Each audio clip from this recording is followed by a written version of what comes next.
이 시간 우리에게 주시는 하나님의 말씀 보도록 하겠습니다. 고린도전서 1장 10절에서 17절까지의 말씀입니다.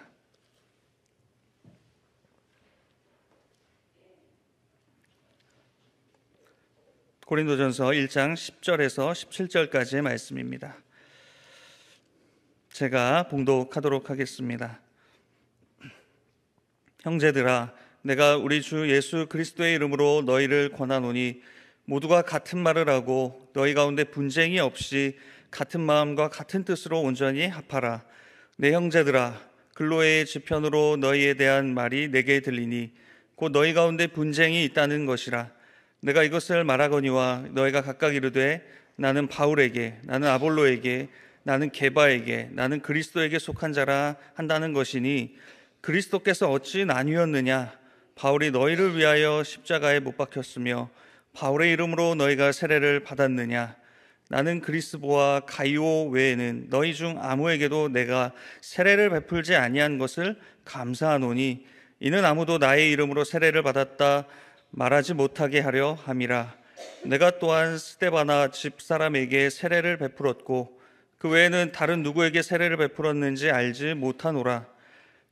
그리스도께서 나를 보내심은 세례를 베풀게 하려 하심이 아니요 오직 복음을 전하게 하려 하심이로되 말의 지혜로 하지 아니함은 그리스도의 십자가가 헛되지 않게 하려 함이라. 아멘. 오늘 이 예배도 하나님께서 예비하신 은혜 저희에게 주실 줄 믿습니다. 아멘. 계속해서 지난주에 이어서 저희가 고린도전서 말씀을 함께 나누고 있는데요. 오늘 저는 분쟁에 답하다라는 제목으로 주의 말씀을 나누겠습니다. 말씀을 나누기 전에 한번 질문을 드려보고 싶습니다. 한번 생각해 보시기 바랍니다. 여러분, 좋은 교회, 여러분들께서 생각하시는 좋은 교회, 어떤 교회일까요? 저마다 다 생각이 있으실 건데요. 주차장이 큰 교회, 여러 가지가 있을 수 있겠습니다. 뭐니 해도 말씀이 좋은 교회, 또 성도들이 참 따뜻한 교회, 여러 가지 대답이 있겠습니다만 저는 이 교회에 어떤 교회가 좋은 교회일까? 우리 주관적인 입장에서 말하는 그런 차원에 넘어서서 교회의 그런 객관적인 차원에서 볼 때 어떤 교회가 좋은 교회인가? 저는 그 교회의 표지를 잘 드러내는 교회의 표지를 잘 드러내는 교회가 좋은 교회라고 믿습니다. 여기서 이제 교회의 표지란 저곳이 교회구나 라고 생각하는 그 교회의 표시와도 비슷한 그런 개념일 수 있어요. 예를 들어 십자가를 딱 볼 때 우리는 저기가 교회구나 딱 생각을 할 수가 있죠. 교회의 표지, 우리의 믿음의 선배들이 가르쳐 주신 그런 이것들이 있을 때 참된 교회다라고 말할 수 있는 그 교회의 표지는 세 가지가 있습니다. 바로 말씀, 성례, 권징입니다. 이 교회라는 장소에 십자가만 걸어 놓는다고 해서 교회가 되는 것이 아니라 참된 의미로서 예수님이 다스리시고 통치하시는 그 교회는 이 세 가지, 말씀, 성례, 권징, 이 세 가지가 제대로 작동되고 있을 때 우리는 바른 교회다, 저희가 추구하는 바른 교회다라고 말하는 것이죠. 여러분, 근데 이 말씀, 성례는 성찬과 세례를 의미합니다. 권징, 권면과 징계를 하는 것인데 이 말씀, 성례, 이 권징의 공통 이 분모가 있습니다. 그것은 무엇일까요? 공통적으로 이것이 다 들어가 있어요. 말씀입니다. 말씀은 당연히 그렇겠고요. 성례, 우리 성찬을 생각해 볼 때 성찬은 어떤 시간입니까?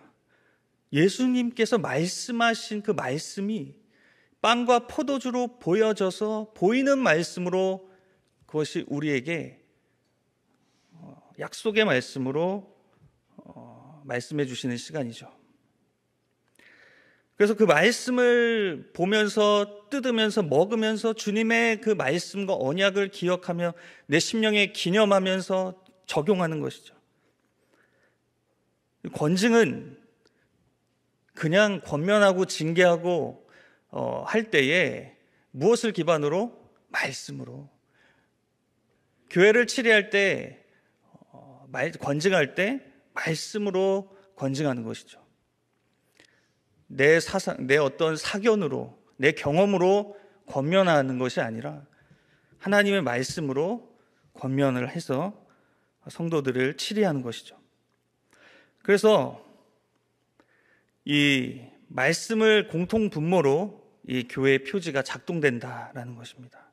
그러할 때 좋은 교회, 바른 교회, 하나님이 기뻐하시는 교회인 줄 믿습니다. 우리 화성교회가 그러한 교회 되기를 간절히 축복합니다. 그런데 이 교회의 표지에 좀 문제가 많이 있었던 교회가 바로 이 고린도 교회였습니다. 고린도 교회는 참 문제가 많은 교회였습니다. 그러므로 인해서 교회가 건강하지 못했고 그로 인해 아픔이 있었던 교회입니다. 그 수많은 문제에 비롯된 것은, 그 문제의 원인은 제가 말씀드렸던 이 교회의 표지가 올바르게 작동되지 않음으로 말미암아 빚어지는 결과였습니다.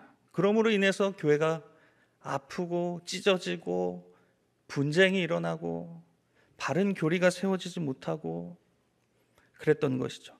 오늘 이 고린도전서 1장 10절부터는 첫 번째로 사도 바울이 이제 인사의 말씀을 9절까지 쭉 하고 본론으로 들어가는 그런 말씀입니다.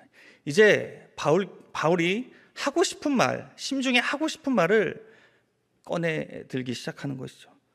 그것은 바로 이 교회 안에 있었던 첫 번째 문제, 바로 교회 안에 분쟁에 대한 문제에 대해서 바울이 말씀을 시작하고 있습니다. 고린도 교회 안에 문제가 있었는데 첫 번째로 어떤 문제였는가? 바로 분쟁이 있었다는 것인데, 여러분, 고린도 교회 안에 왜 분쟁이 있었을까요? 그것은 바로 교회가 사람 중심으로 돌아가고 있었기 때문이라고 저는 생각합니다. 지도자를 중심으로 파벌을 형성하여서 나는 아볼로 사람이야, 아볼로가 최고지. 나는 바울의 사람이야, 바울에 속한 사람이야, 바울이 최고야. 나는 게바, 베드로의 사람이야, 베드로가 최고지. 아니야, 다 필요 없어. 난 사람의 가르침이 필요 없어. 그리스도가 최고지. 우리는 그리스도파. 내가 예수님과 제일 친밀해. 너희들보다 내가 가장 친밀해. 선을 긋기 시작하는 거죠. 그리고 이 네 가지 파벌이 교회 안에 일어나기 시작합니다. 왜 이런 사람을 중심으로 움직이는 그런 교회가 되었을 수밖에 없었는가? 그것은 고린도 지역의 특성을 저희가 이해할 때 그 사실을 좀 알 수가 있습니다. 고린도 지역은 유명한 헬라 철학과 수사학이 발달한 그런 지역이었어요. 그래서 이 지식과 화술, 말하는 방법, 말하는 학문에 대한 이 수사학이죠. 굉장히 강한 자부심이 있었던 그런 지역입니다. 특별히 헬라 철학은 헬라적 이원론 영지주의라고 말하는데, 쉽게 말해서 육체, 몸은 다 악하고 영적인 일, 영혼, 영의 일들은 다 이롭고 선하다라고 그렇게 이원론적으로 사고하는 그런 철학이었습니다. 이러한 이방의 철학과 수사학을 높이 평가하는 전통을 갖고 있었던 고린도 지역 가운데 고린도 교회 성도들이 이제 그리스도를 믿겠다고 복음을 듣고, 바울의 복음을 듣고 교회를 세운 거예요. 그러나 여전히 그들의 안에 있었던 그런 문화적인 토양이 자리 잡고 있었던 것이죠. 그래서 성령의 은사들과 그리고 그리스도를 통한 하나님의 구원에 대한 신비에 대한 그런 지식들을 진리 안에서 해석하는 것이 아니라 헬라적인 사고로, 그런 어떤 수사학과 철학의 일종으로 오해하고 서로 말 자랑을 하기 시작했고 서로 지식 자랑을 하기 시작했고 경쟁을 벌이기 시작했던 것이죠. 그 분파 가운데 특별히 아볼로를 따르는 이 분파에 대해서 한번 보게 되면, 이 아볼로는 알렉산드리아 출신의 대단한 성경 해석 능력과 수사학 능력을 가진 사람이었어요. 성경적인 지식도 해박했고 말도 잘했어요. 말도. 그래서 이 고린도 지역 사람들이 와, 야, 뿅 간 거죠. 뿅 간 거죠. 그래서 위대한 선생으로 이 아볼로를 환영하기 시작합니다. 그의 반면에 글을 쓸 때는 아주 수려한데 설교를 할 때 어눌한 눌변가의 모습으로 비춰지는 바울이 아볼로에 비해서 이 무시를 당하기 시작하는 거죠. 또 이 아볼로 파가 못마땅한 그러한 그룹이 또 다른 파를 만드는데 일명 게바파, 베드로파입니다. 이들은 유대교에서 기독교로 개종한 그런 유대 그리스도인들로서 교회 안에서 아볼로파가 좀 세지네, 우리 유대인들, 유대 출신 우리도 뭔가 해야 되지 않겠냐라고 말하면서 그 교회 안에 자신들의 입지를 공고히 하고자 예수님의 수제자였던 베드로의 가르침이 최고다, 바울이나 아볼로보다 사도회의 결정에 직접적으로 동참한 베드로를 최고의 선생으로 모시기 시작하죠. 특별히 바울이 복음을 전할 때 그 복음을 제대로 이해하지 못하고 바울이 율법을 무시하는 거 아니야? 라고 생각하면서 바울의 사도권에 의문을 제기하고 그의 복음에 대해서 무시를 하기 시작했습니다. 그러면서 또 다른 파가 있었는데 바로 바울파입니다. 이 글을 쓰고 있는 바울도 자신의 파가 있다는 것을 알고 있어요. 그러면서도 이 파들을 파벌을 만들면 안 돼. 쉽게 말해서 내 사람들 아니에요. 내 사람들 아닙니까? 나를 좋아하는 사람들 아니겠습니까? 그럼에도 불구하고 파를 형성하면 안 돼 라고 지금 바울이 이야기하고 있는 거거든요.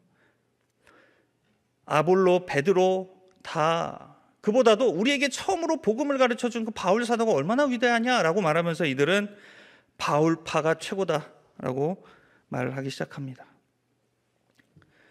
그리고 마지막으로 우리가 인간의 가르침에 얽매일 필요가 있냐, 성령을 통해서 직접 부활하신 주 예수님과 교제하면 되는 거 아니냐라고 말하면서 마지막으로 그리스도파를 형성하기 시작하죠. 그리스도파, 여러분 좀 그럴듯해 보이지 않습니까? 맞는 것 같지 않습니까? 그리스도파라고 하니까. 근데 13절에서 이 바울이 뭐라고 하냐면 그리스도께서 어찌 나뉘었느냐, 그리스도파가 만들어진 것이 교회의 머리 대신 교회의 몸을 어떻게 그렇게 나눌 수 있는 게, 그리스도파라고 말하면서 어떻게 교회의 몸을 나눌 수 있느냐라고 말하고 있는 거예요. 그러면서 동시에 바울이 너희를 위하여 십자가에 못 박혔냐? 바울파에게 말하는 거죠. 내가 너희를 위해 십자가에 못 박혔느냐? 그리고 너희가 바울의 이름으로 세례를 받았느냐? 우리는 세례를 받을 때 예수 그리스도의 이름으로 받죠. 예수님이 베풀어 주시는 거예요.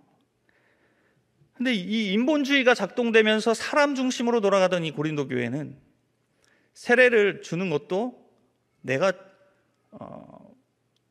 그 세례를 받는 사람이 내게 세례를 줘서 그 사람을 통해 내게 무슨 영적인 작용들이 일어나고 내가 그 사람과 더 긴밀해지고 이제 그 사람을 통해 위대한 일들을 한다라고 생각하는 그러한 세례에 대한 잘못된 이해관이 이들에게 있었습니다. 그래서 바울의 이름으로 너희가 세례를 받았느냐라고 지금 반문하면서 그들의 잘못을 바울이 지금 지적하고 있습니다. 세례는 그리스도께 속한 자들이 그리스도의 이름으로 받는 시간이죠. 나의 인생에 주님을 모십니다. 주님이 내 인생의 주인이십니다. 나의 옛사람은 죽고 이제 예수로 말미암아 내가 새 사람 되었습니다 라고 고백하는 시간, 나의 인생이 주님입니다 라고 고백하는 시간이 세례 시간 아닙니까? 근데 어떻게 바울의 이름으로, 내가 바울에 속한 사람으로서 그 바울의 어떤 영적인 기운으로 내가 그렇게 세례를 받는다라고 말할 수 있는 거냐는 거죠. 이러한 많은 이 분파에 대한, 분쟁에 대한 문제에 대해서 바울이 권면을 하기 시작하는데요, 10절 말씀을 저희 한번 같이 읽어보겠습니다. 시작. 형제들아, 내가 우리 주 예수 그리스도의 이름으로 너희를 권하노니 모두가 같은 말을 하고 너희 가운데 분쟁이 없이 같은 마음과 같은 뜻으로 온전히 합하라. 아멘. 바울은 형제들아 라고 말하기 시작합니다.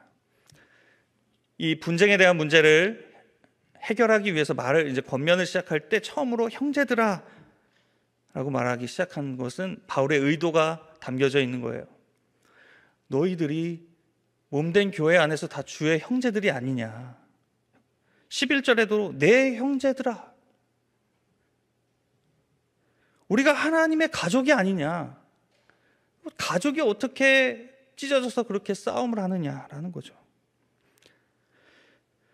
지금 바울은 이 분파를 만든 성도들을 향해서 책망할 일이 분명히 있지만, 바울 자신도 이들이 이런 부족함이 있지만 이들은 내 형제라고 말하고 있어요. 그리고 너희 스스 성도들끼리도 너희는 형제다 라고 말하고 있어요. 그리스도 안에 있기 때문에, 교회는 몸이기 때문에, 주님의 몸이기 때문에 그 주 안에 형제된 그 관계에 대해서 바울이 말씀하기 시작합니다. 그러면서 이 바울이 권면을 하는데요, 누구의 이름으로 권하느냐, 여기 10절에 우리 주 예수 그리스도의 이름으로 너희를 권하노니 라고 말합니다. 그리스도의 이름이라고 말하면서 사도의 그런 공식적인 성격으로 권면하고 있는 것이에요. 그러니까 이게 내 사적인 부탁이 아니라 이건 그리스도의 이름으로 하는 말이다. 너희가 들어야 할 말이야. 나를 사람의 말로 듣지 말고 내 말을 그리스도의 이름으로 하는 이 말, 이 사도의 공식적인 성격으로 이 말을 들어야 한다라는 그 권위로 말하고 있습니다. 그러면서 동시에 앞서 형제들이라는 이런 부드러운 호칭을 사용하면서 바울은 그들이 그리스도의 은혜 안에서 반응하여서 그들이 서로 분쟁하는 일을 멈추기를 바라고 있습니다. 사도로서 권위를 가지고 야 너네 하지 마 라고 말할 수도 있죠. 강하게 요구할 수도 있는 겁니다. 그런데 그리스도의 이름으로, 예수 그리스도의 은혜 안에서 너희가 반응해야 해서 스스로 돌아서기를 그렇게 바울이 권면하고 있는 겁니다. 이게 은혜의 방식이죠. 강압적인 것이 아니라 주님이 우리의 마음 가운데 역사하셔서 자발적으로 일하시기 시작하는 거죠.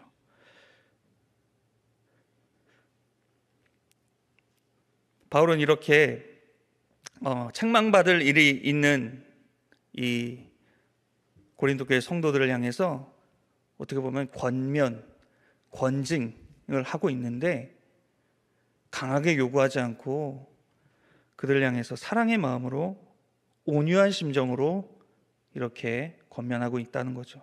그래서 갈라디아 6장 1절에서도 바울은 형제들을 권면할 때 너희는 온유한 심령으로 그러한 자를 바로잡아야 한다 라고 말하지 않습니까? 그리고 권면하는 너 자신도 너 스스로를 살펴서 그렇게 시험을 받을까 두려워하면서 권면을 해야 한다라고 말하지 않습니까?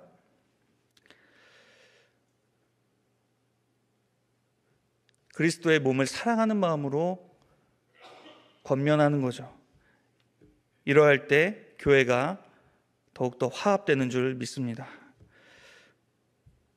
이어서 바울은 10절 하반절에 같은 말, 같은 마음, 같은 뜻을 가진 그러한 화합된 공동체가 되기를 바라면서 그렇게 권면을 하고 있습니다. 여러분, 다 배경이 다르고 성향이 다 다른데 어떻게 같은 말을 할 수 있습니까? 어떻게 같은 뜻을 질 수 있습니까? 같은 마음으로 어떻게 가질 수 있습니까? 네, 여기 그것에 대해 답에 대한 키는 앞에 있습니다. 분쟁이 없어야 한다. 분쟁이 없이 같은 말, 같은 마음, 같은 뜻을 가져야 한다라고 말하고 있어요. 지금 바울은 분쟁이 없어야 한다는 것을 강조하면서 같은 말, 같은 마음, 같은 뜻을 가진 공동체로 돌아올 것을 권면하는데, 바울은 지금 어떤 그 교회가 모두 다 똑같은 말을 하고 똑같은 마음을 품고 똑같은 그런 뜻을 가진 어떤 획일적인 통일성을 말하지 않습니다. 기독교 신앙 안에서 온전한 연합은 획일성에 있지 않습니다. 공산주의처럼 다 똑같이 딱딱딱 일률적으로 같은 말 딱 하고 같은 마음 딱 갖고, 공산주의죠. 공산주의. 그거는 복음 안에서는 다양성이 인정됩니다. 주 안에 한 형제 아닙니까? 권사님도 장로님도 목사님도 주 안에 사실 형제 아닙니까? 온전한 연합은 자유 속에서 다양함 가운데 연합되는 것입니다. 이것이 가능하기 위해서는 분쟁이 없어야 한다를 바울이 강조하고 있습니다.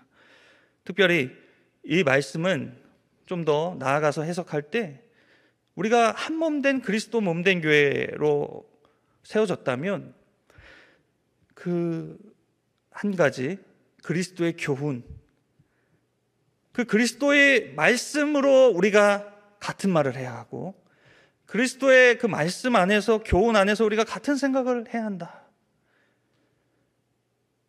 라는 것이 지금 강조되고 있는 거예요. 그리스도 안에서 형제된 성도에게 말씀의 교훈, 그 말씀의 기초에서 벗어나지 말라고 말씀하고 있습니다. 여러분, 교회는 말씀 위에 세워지는 건 줄 믿습니다. 믿으시죠? 이 순서가 바뀌면 안 돼요. 교회가 말씀 아래 말씀을 지탱하고 있습니까? 그거는 로마 카톨릭이죠. 거기서 우리가 개혁된 신앙을 갖게 된 거 아닙니까? 교회의 전통이 말씀보다 더 위에 있었던 거 아닙니까? 복음 위에 교회가 세워지는 것이죠. 말씀 위에 우리 화성교회가 세워진 줄 믿습니다. 말씀이 올바르게 작동되어야 돼요. 그 말씀에 우리가 다 같은 마음과 같은 뜻으로 나아가야 할 줄 믿습니다. 그래야 여기서 말하는 분쟁이 없다라고 말씀하시는 거죠. 그런데 고린도 교회는 지금 한 몸 된 그 교회 안에서 성도들이 저마다 지혜로워 보이는 그 지도자의 그 사람의 취향에, 저 사람이 더 좋아, 그 선호도에 따라서 분파를 형성하고 심지어 그 지도자를 숭배하는 일까지 이어지고 있었던 거죠. 이것이 바로 그리스도의 몸을 허무는 일이며 분쟁의 원인이 된 것이었습니다. 여러분, 오늘날에도 우리 교회 가운데, 성도들 가운데 어떤 사람을 은연중에 추종하게 되는 경우들이 있습니다. 어떤 대형교회 목사님이 추종되는 경우가 있습니다. 그래서 나는 그 교회에 속하면 좋은 사람이야. 서울의 모 대형교회, 거기에 소속된 성도라면 막 자부심이 있어요.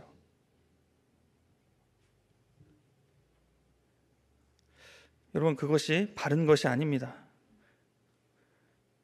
우리는 어떠한 사람보다 그 복음이 더 매력적이어야 하는 사람들인 줄 믿습니다. 그리스도의 말씀이 더 매력적이어야 해요. 우리의 마음에 그리스도의 말씀보다 매력을 느끼는 것이 없어야 합니다. 우리 장로교회도 수많은 그러한 교단이 있잖아요. 그 교단 가운데 저희 화성교회 장로교회고, 대한예수장로회 장로교회 합신 측에 소속된 교회 아닙니까? 장로교회 안에서 왜 이렇게 그 교단들이 많은지요. 예. 여러분 아십니까? 합신교단이라는 거 모르셨던 분 계십니까 혹시? 화성교회가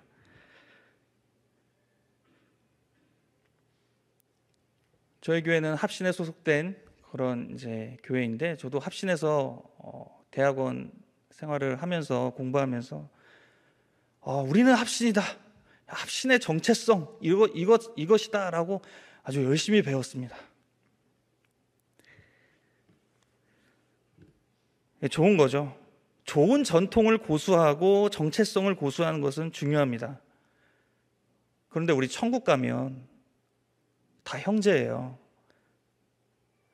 그런데 어떤 교단을 향해서 비난하고 정죄하고 마치 막 구원받지 못한 사람을 향해서 말하는 것처럼 그렇게 하는 일이 과연 지상교회의 또 다른 분파 행위가 아닌가 좀 돌아보게 됩니다. 물론 성경을 바르게 해석하고 성경적인 그런 교회, 성경적인 그런 모습을 구현하기 위한 그 바른 가치를 추구하는 건 너무 좋습니다. 근데 그것을 너무 추종하다가 그 어떤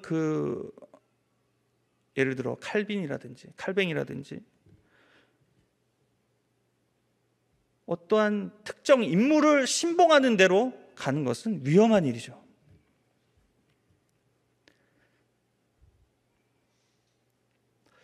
오늘 마지막으로 바울은 이런 분쟁에 대하여 17절에 이러한 말씀으로 답을 하고 있습니다. 그리스도께서 나를 보내심은 세례를 베풀게 하려 하심이 아니요 오직 복음을 전하게 하려 하심이로되 말의 지혜로 하지 아니함은 그리스도의 십자가가 헛되지 않게 하려 함이라. 아멘. 바울은 이 분쟁에 대한 해결책을 계속 제시하면서 특별히 세례에 대한 말씀을 하고 있는데요. 그리스도께서 나를 보내신 것은 세례를 베풀려 하게 한 것이 아니다. 근데 예수님 승천하시면서 너희가 세례를 베풀고 내 이름으로 세례를 베풀라고 주님 분명 그게 분부하셨잖아요. 지금 바울이 세례 그 자체를 부정하는 말을 하는 것이 아닙니다. 이 말은 지금 누구한테 세례를 받았느냐로 인해서 지금 교회 안에 분열이 일어났기 때문에 나는 지금 그리스도께서 세례를 베풀려고 이 교회에 보낸 게 아니야 라고 그런 차원에서 말씀을 하고 있는 것이죠. 그러면서 동시에 바울은 나는 무엇을 위해 보냄을 받았는가? 오직 복음을 전하게 하려 하기 위해서 보냄을 받았다. 그 사명이 내게 있다. 복음 전파에 대해서 바울은 이렇게 그의 사명에 대해서 이어서 말씀하면서 특별히 17절에서 그 복음을 전함에 있어서 말의 지혜로 하지 아니한다. 아니함은 왜 그렇습니까? 그리스도의 십자가가 헛되지 않게 하기 위해서다 라고 말하고 있습니다. 여기 헛되다라는 이 표현은 모양만 남고 내용은 없어버린 버려진 상태라는 뜻입니다. 그러니까 이런 말의 지혜로 말미암아 거기에 너무 치중하다가 그리스도의 십자가의 내용이 없어져 버린 거예요. 그렇게 십자가를 헛되게 만들지 않을 것이다. 나는 그렇게 복음을 전하진 않을 것이다. 이건 지금 무엇에 대해서 말하고 있습니까? 당시 고린도 지역에 있었던 그 헬라 철학과 더불어 그 수사학의 그런 지식, 그런 지혜, 그런 어떤 말의 지혜의 방식으로 나는 복음을 전하지 않을 것이다. 여기 이렇게 말하고 있습니다. 여기 지혜, 소피아라는 헬라어가 이제 고린도전서에서 처음 등장하는데요. 2장에서 이제 계속 이 말이 나올 겁니다. 그런데 바울은 지금 이 지혜를 부정적으로 표현하고 있어요. 말의 지혜, 그리고 어떤 인간의 그런 지혜, 이런 표현들은 다 세상의 지혜를 뜻하는 그런 표현들입니다.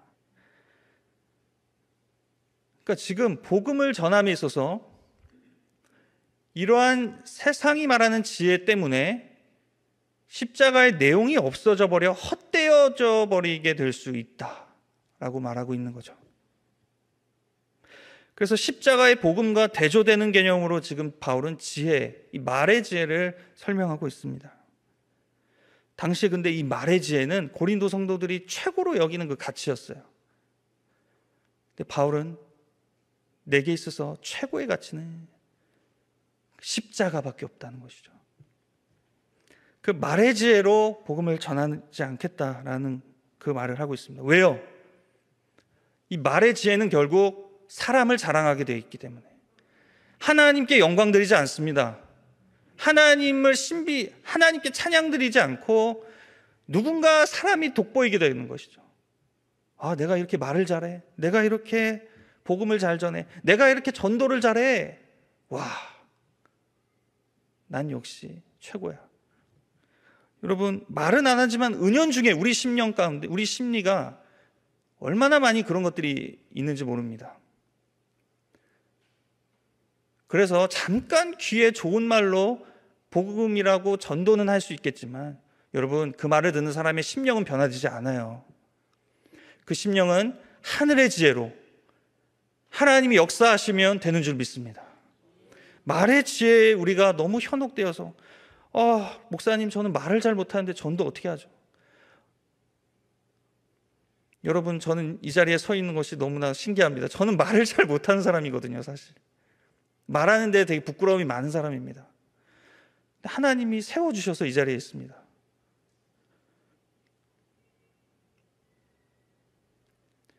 성령의 역사하심으로 복음은 드러나는 줄 믿습니다. 복음이 증거되는 줄 믿습니다.